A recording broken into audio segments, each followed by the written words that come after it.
Good afternoon. Time for TV47 at 1. It's my hope that you are well. Karibu sana. My name is Linda Alela. We have lots lined up for you, and therefore I'll take you straight to it, where President William Ruto received a warm welcome today during his historic visit to the Palace of Independence in Kazakhstan. The president emphasized that his visit is a deliberate step to strengthen bilateral ties. He expressed a deep gratitude for the warm hospitality extended to him and his Kenyan delegation, signaling a new era of diplomatic and economic cooperation between the two nations.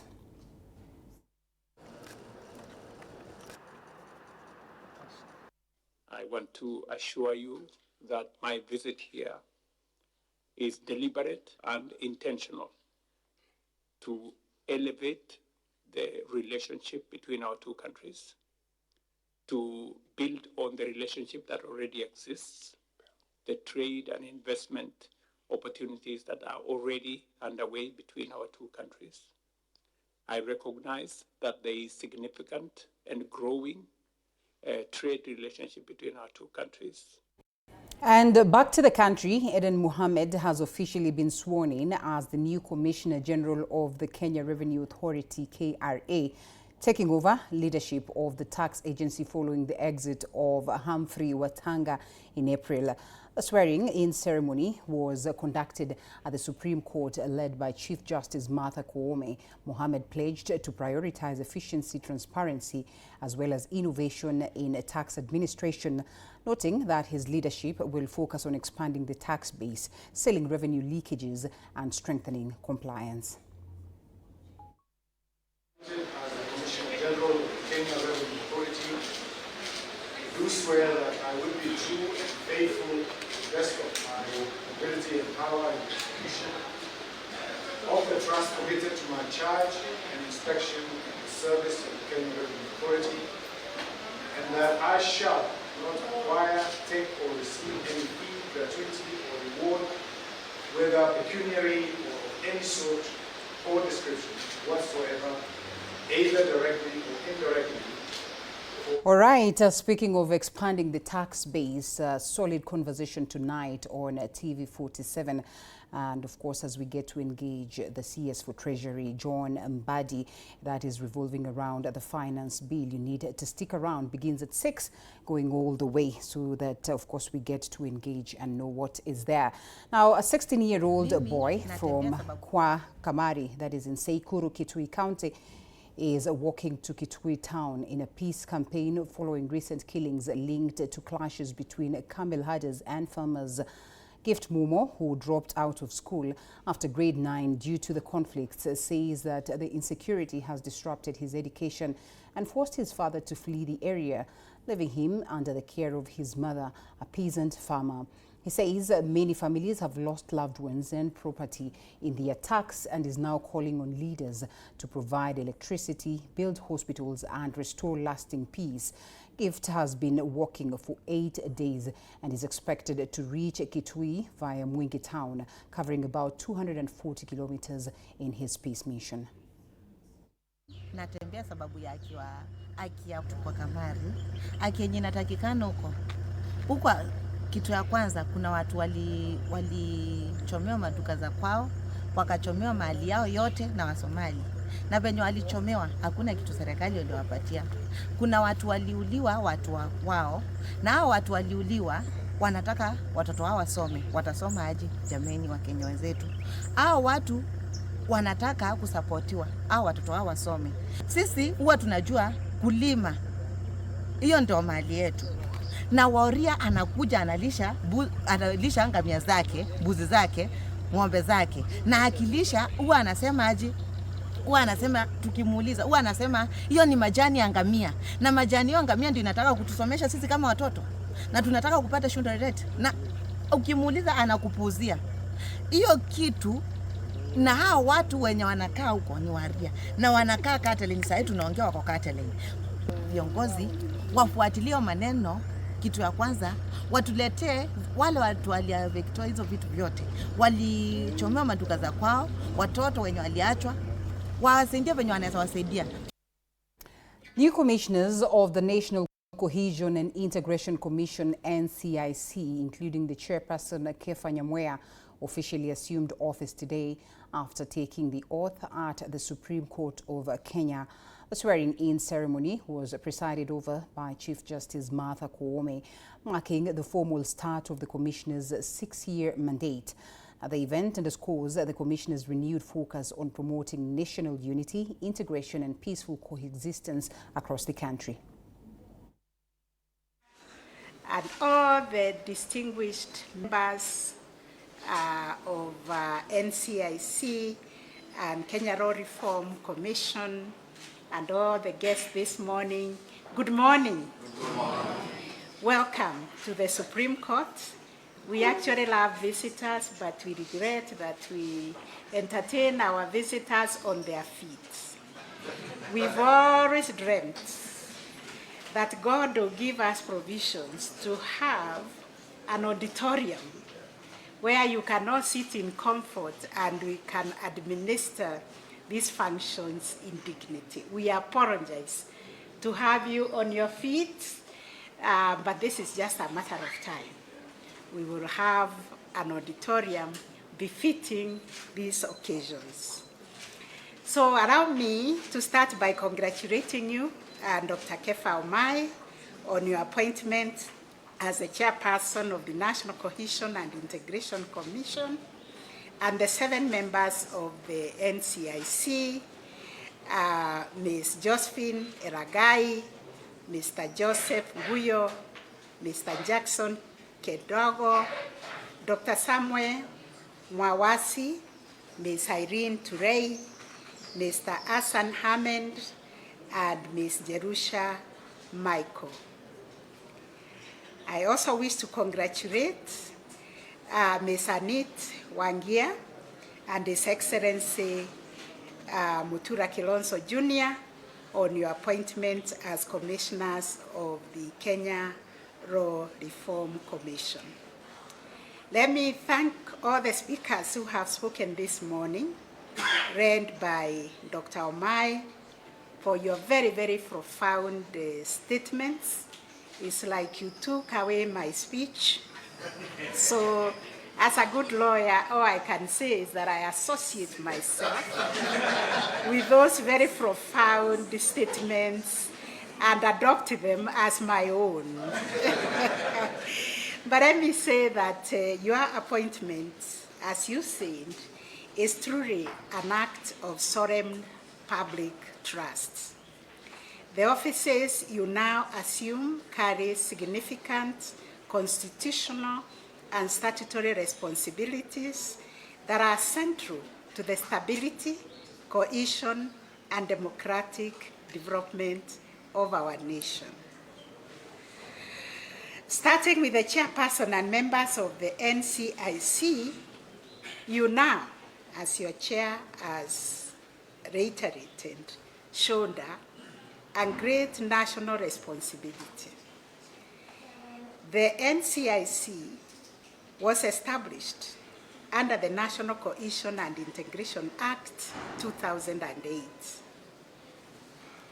It reflects a profound national recognition that Kenya and our democratic future depends not only on the political and economic development, but also on our ability as a nation to build a united society founded on the principles of equality, dignity, inclusion, and peaceful coexistence. As everybody has said, this commission was born out of our darkest moment, where we drew very painful lessons in our history, and the collective determination that our diversity must never again become a source of violence. Our diversity should never become a source of exclusion or a source of division. The Commission's mandate remains as vital today as it was at its inception. And like Mr. Mbioki has told you, let us not hear that you have no teeth to bite. And that reminded me, having grown up in the rural areas, many children, when my mother cooked and they shared the food, there are those of us who are looking to see whether we've been given little, the other one has been given a lot, and whether something will remain. What I want to tell you as NCIC, take the plate that you have been given, and first of all, empty it. May you implement that act to the end before we hear that you need more powers. More powers to do what when you have not exhausted what you already have. We have the prosecution, we have the investigators, we have Kenyans coming forward to complain about this and that. First of all, attend to that before you can say you have been crippled because you have not been given the teeth to bite.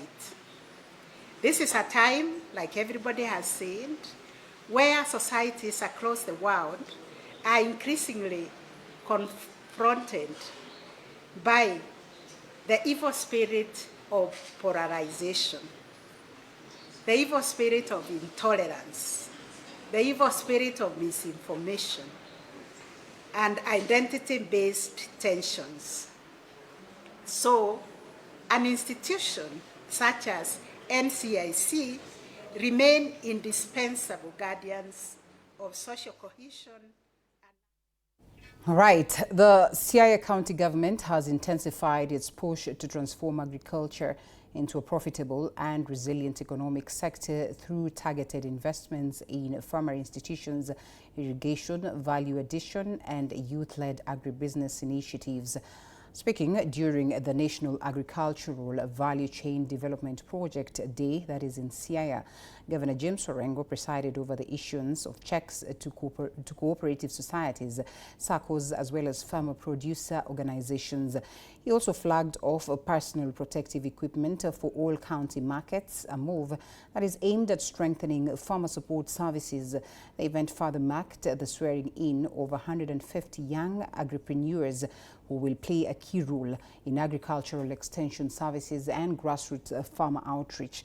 The governor highlighted Siaya's fertile soils, reliable rainfall, Lake Victoria resources, and hard-working farmers as key assets to the county in leveraging to unlock greater productivity. Agriculture is the backbone of our economy, not just in Siaya, but in the entire republic. Yes. In fact, in Siaya, we are struggling to have a transformation in agriculture because for many years, and even now, we are still largely a peasant economy. All of agriculture essentially is for subsistence. Now, the Kenya National Highways Authority has moved to address safety concerns at the notorious Riverside Bridge near Nyahururu by announcing plans to expand the structure that links Nyandarua and Laikipia counties. The bridge, which has 4 years posed as a danger, or for 4 years has posed a danger to motorists, pedestrians and cyclists, that is due to its narrow design and lack of a pedestrian walkway, is expected to undergo major improvements in the coming months. According to Winfred Ngumi, Kenha Board Chair, the procurement process is already underway with the contractor expected on site within the next 3 months, that is to begin the expansion works. Kuna mashida mingi, watoto wakienda shule wanaanguka hapa kwa mtoni. Hata sisi wakubwa hatuna pahali ya kupitia. Hatuwezi pitia kwa barabara kwa sababu ya magari. We have been requesting and praying and making appeal to the Kenya National Highway Authority, KENHA, to at least construct a footpath for us here, because for many years we have suffered, we have lost lives, we have had fatal accidents here, we have had serious injuries. We have since visited and together with our team, we have commenced procurement of this bridge. Within the next 3 months, we will finish procurement of this bridge to ensure that we build footbridges on either side of the road. We'll enhance the space that we are going to provide for pedestrians and non-motorized traffic, so that we ensure that we protect the children who have been using this bridge, the mothers who have been using this bridge, to allow the border borders to have some little space where they can be able to utilize this bridge. 15 minutes past the top of the hour. We still have 15 more minutes to keep you posted, but for now we pay some bills and then we're back with more.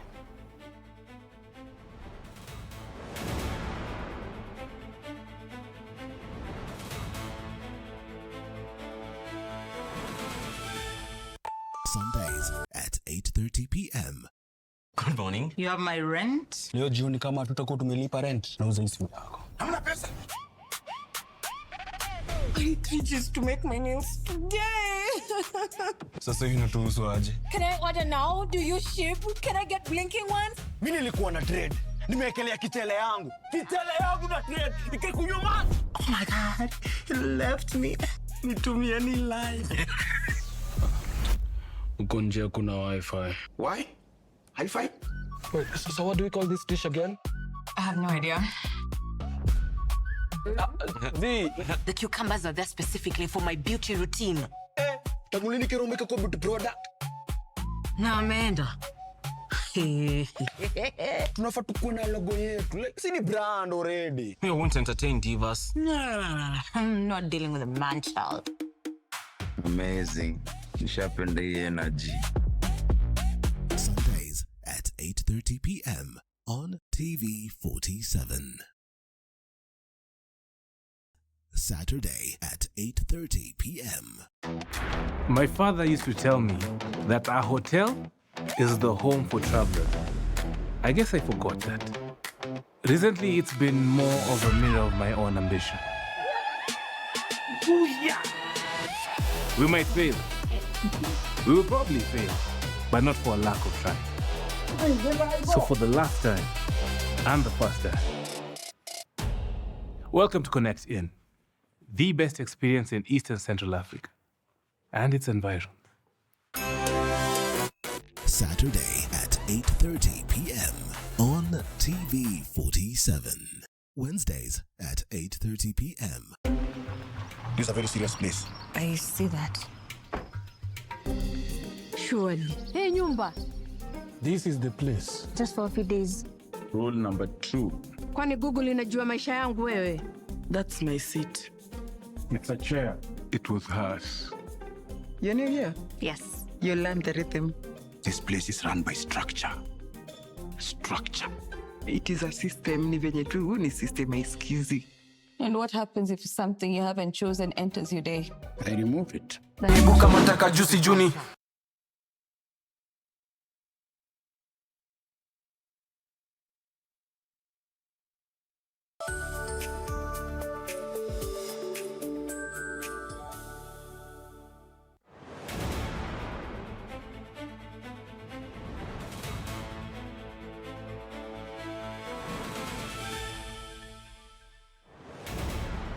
Welcome back. You are watching TV47 at 1. Now, amid efforts to recognize women's economic and social contributions, the East Africa Super Women Festival hosted a high-profile stakeholder workshop.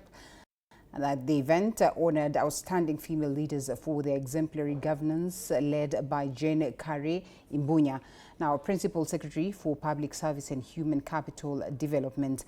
Attendees highly commended President William Ruto for actively empowering women with vital national leadership roles, reinforcing the crucial impact on regional development and community transformation.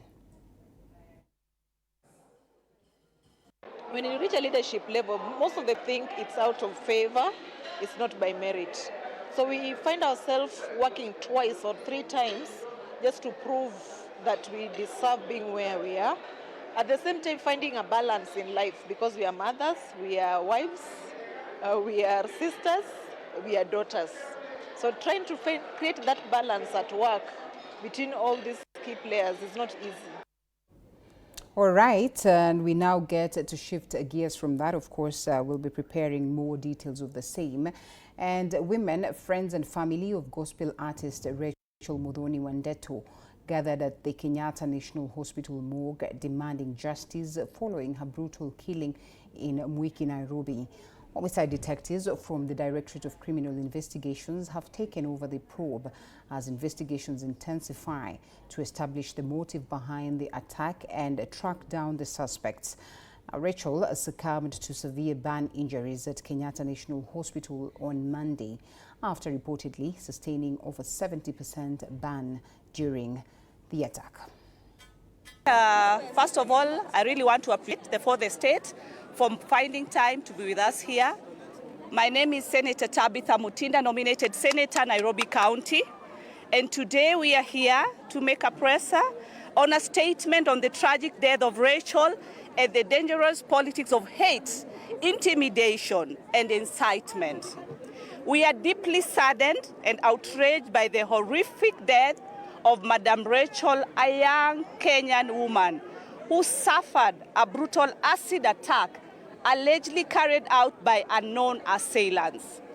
Rachel's only crime was openly expressing her democratic choice and political loyalty through a tattoo of President Dr. William Samoei Ruto on her body. With that is not just a personal legacy to Rachel's and loved ones. It is a painful reminder of the growing culture of intolerance, political intimidation, and recklessness of public rhetoric that continues to poison our national disclosure. We extend our heartfelt condolences to Rachel's families and friends and all Kenyans shocked by this cruel and senseless act. No family should bury a daughter or a son because of politics. No Kenyan should fear violence for supporting a leader of their choice. We strongly, in the strongest terms, condemn the carelessness, responsible and inflammatory remarks remarkably made by the former Deputy President, Rigathi Gachagua, who publicly called for punishment and citation of Mount Kenya artist statement, normalize hostility, embolden extremists, and create an imaginable and eventual actionable. Allow me to repeat that. Such reckless statements normalize hostility, embolden extremists, and create an environment where violence against dissenting voices becomes imaginable and eventually actionable. Leadership demands restraint, wisdom, and responsibility, not threats, intimidations, or political bullying. It is therefore deeply disturbing that a leader seeking the highest office in the land would engage.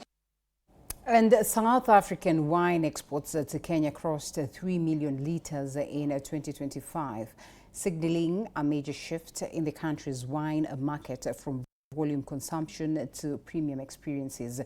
This comes as Wines of South Africa, WOSA, hosted its 2026 East Africa Showcase in Nairobi, bringing together producers, importers, and hospitality players to tap into Kenya's growing demand for high-quality wines. Industry players say that today's consumers are becoming more informed, with purchasing decisions increasingly driven by taste, pairing, and origin, as well as brand story rather than price alone.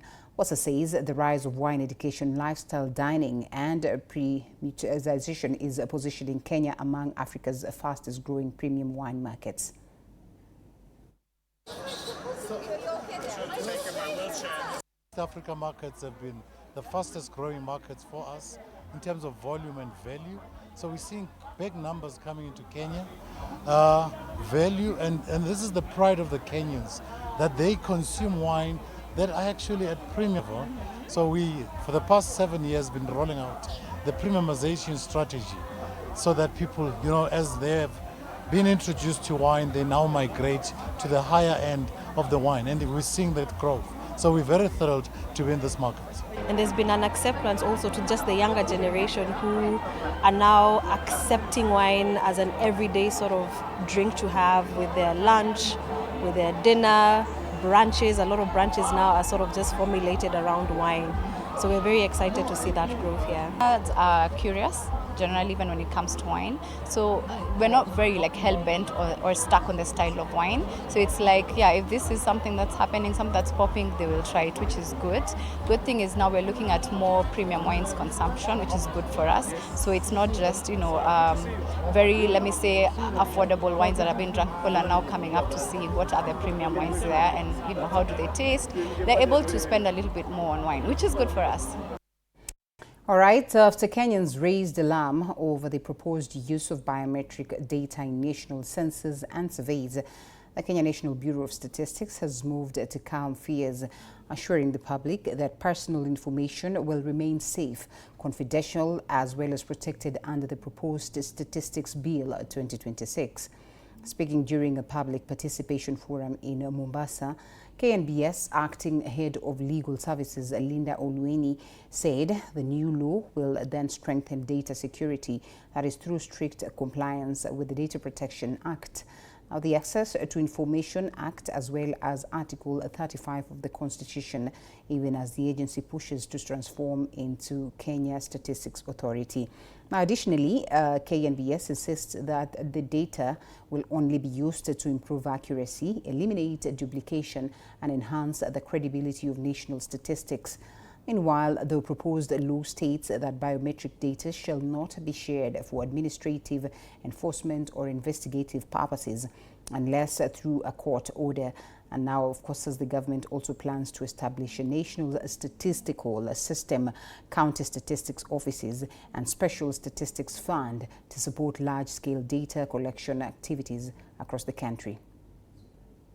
Also want to assure members of the public that also with the coming of the new bill, we are also reinforcing this issue. We take cognizance of the provisions of the Data Protection Act, the Access to Information Act, and also what the Constitution provides under Article 35, that that data that is collected should be treated confidentially and with a lot of security. There have been technological advancements, so we have new data sources.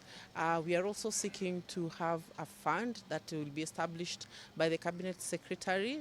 This fund will seek to fund large-scale statistical activities.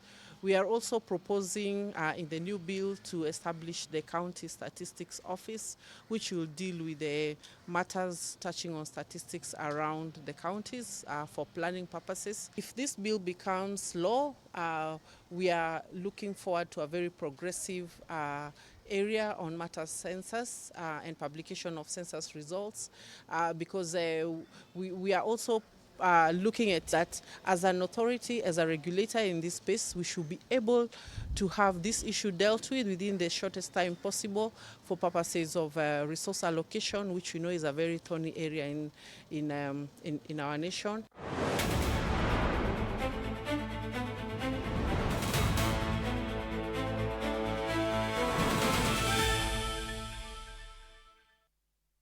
Yes, what's happening in the fields? The English football powerhouses Arsenal finally broke the 22-year-long wait. That is for the English. At 8:30 p.m. Good morning. You have my rent? Leo jioni kama tutakuwa tumelipa rent, nauza hii simu yako. Hamna pesa. I need 3 G's to make my nails today. Sasa hivi natuhusu aje? Can I order now? Do you ship? Can I get blinking ones? Mimi nilikuwa na trade. Nimewekelea kitele yangu. Kitele yangu na trade. Ikikunyuma. Oh my God, you left me. Nitumie ni line. Uko nje kuna wifi. Why? High five? Wait, so what do we call this dish again? I have no idea. The cucumbers are there specifically for my beauty routine. Tamulini kero umeka kwa beauty product. Na ameenda. Tunafaa tukuwe na logo yetu. Like, si ni brand already. We won't entertain divas. No. I'm not dealing with a man child. Amazing. Nishapenda hii energy. Sundays at 8:30 p.m. on TV47. Arsenal all over. You open someone's status, it is Arsenal, Arsenal. You open the radio, the TV, Arsenal, Arsenal. But anyway, that aside, it is time for me to call it a moment. Of course, as I look forward to see you later on at 4 p.m. This is where we close TV47 at 1. My name is Linda Alela. Good afternoon.